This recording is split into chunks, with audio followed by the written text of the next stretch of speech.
High বন্ধুরা, কেমন আছো সবাই? আবার একটা নিয়ে এসেছি টর্চ লাইট রিপেয়ার। এই টর্চ লাইটটা জ্বলছে না, প্লাস চার্জও হচ্ছে না। টর্চ লাইটটা খুলে নেবো, দেখি ভিতরে কি প্রবলেম হয়েছে।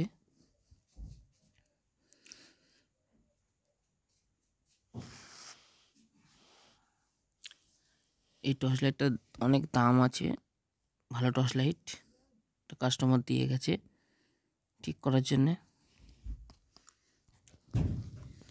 এর পাওয়ার বোর্ডটা পুড়ে গেছে, কন্ডেন্সারগুলো ফেটে গেছে।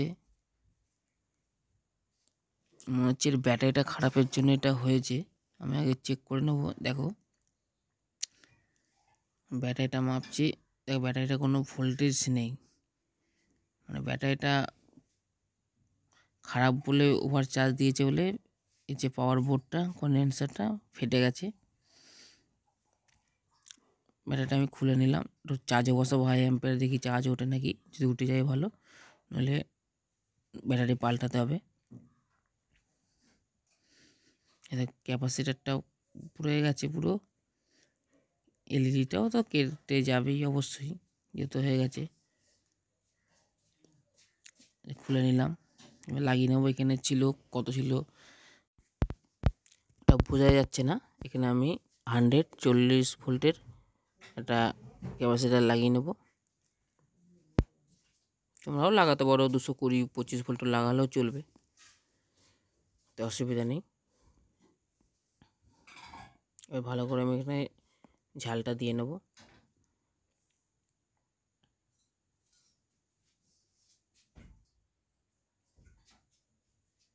ঝালটা আমার হয়ে গেছে। এবার এলইডিটাও লাগিয়ে নেবো। এখানে এলইডিটা কেটে গেছিলো এবং একটা রেজিস্ট্যান্সটা পুড়ে গেছিলো। এখানে রেজিস্ট্যান্সটা আমি লাগিয়েছি 330 ohms, তোমরা 1K লাগাতে পারো। এখন আমার পাওয়ার বোর্ডটা রেডি হয়ে গেছে। আর ওর ব্যাটারিটা দেখবো চার্জ হয়েছে নাকি, এটা আমি অন্য একটা ব্যাটারি দিয়ে চেক করছি।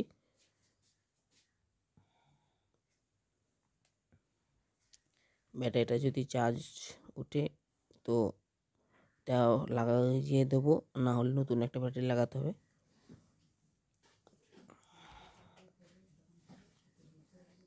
এই যে একটা 13 অ্যাম্পের ব্যাটারি নিয়ে নিয়েছি, এটা 13 অ্যাম্পের ছিল।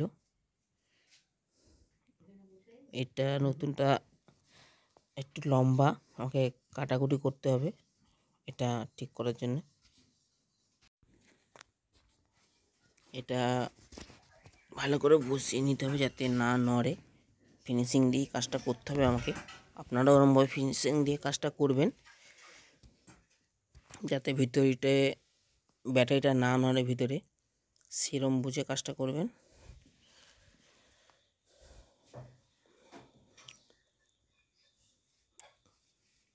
দরকার হলে এখানে কোনো চিপ ফিপ দেবেন, নইলে ডবল গাম আঠাটা লাগিয়ে নেবেন। আমিও ডবল গাম আঠা লাগিয়ে নেব। আগে আমি এটা পজিশান করে নিচ্ছি, কেমনভাবে ব্যাটারিটা লাগালে সেটিং হবে। আপনাদের যেরকম পজিশান আপনারা সেরকমভাবে কাজ করবেন।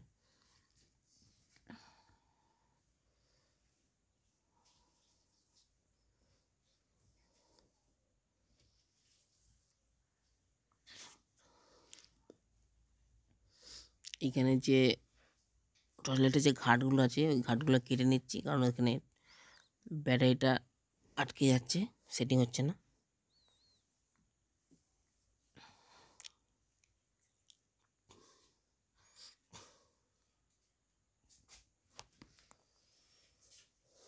এবার এই ব্যাটারিটা খুলে এই ব্যাটারিটা আমি ঝাল দিয়ে নেবো। এই ব্যাটারিটাই লাগিয়ে নেবো, 13 অ্যাম্পের ব্যাটারি।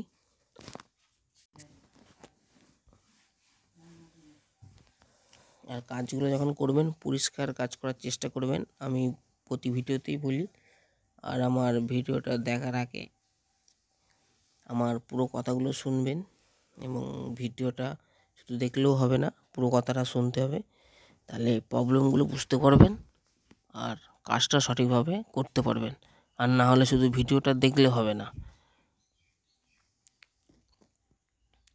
এটা আমার কমপ্লিট হয়ে গেছে, কিন্তু আমি আগে দেখে নিচ্ছি এখানে ব্যাটারিটা নড়ছে কি নড়ছে না। যদি না নড়ে তো কিছু করবো না, যদি নড়ে ভেতরে এটা আঠা দিয়ে দেবো, ডলগম আঠা।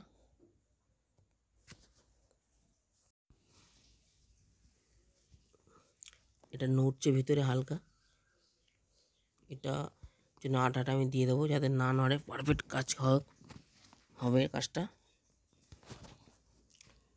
যে লম্বাভাবে লাগাবো আঠাটা।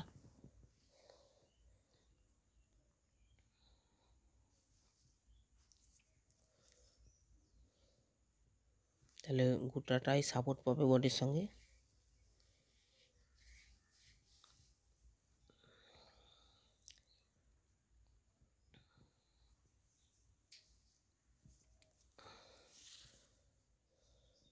এটার প্রবলেমটা হয়েছিল যে ব্যাটারিটা খারাপের জন্যে পাওয়ার পোর্টটা পুড়ে গেছিলো, কন্ডেন্সারটা ফেটে গেছিলো, এলইডিটা কেটে গেছিলো এবং রেজিস্ট্যান্সটাও খারাপ হয়ে গেছিলো। আমি রেজিস্ট্যান্সটা লাগিয়ে নিয়েছি 330 ohms, আর এলইডিটা পাল্টে নিয়েছি, আর ব্যাটারিটা 1.5 অ্যাম্পের ব্যাটারি লাগিয়ে দিয়েছি। আমার টর্চ লাইটটা রেডি হয়ে গেছে। এবার এটা আমি এঁটে নেব। দেখো টিপে বসিয়ে নিচ্ছি যাতে আর লুজ না হয়।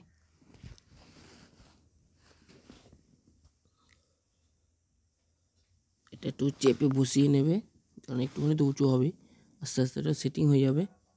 দেখে নিচে কোথাও ফাঁক ফোকর আছে নাকি। এবার আমি চাপে এটা নাটগুলো আটকে নেব।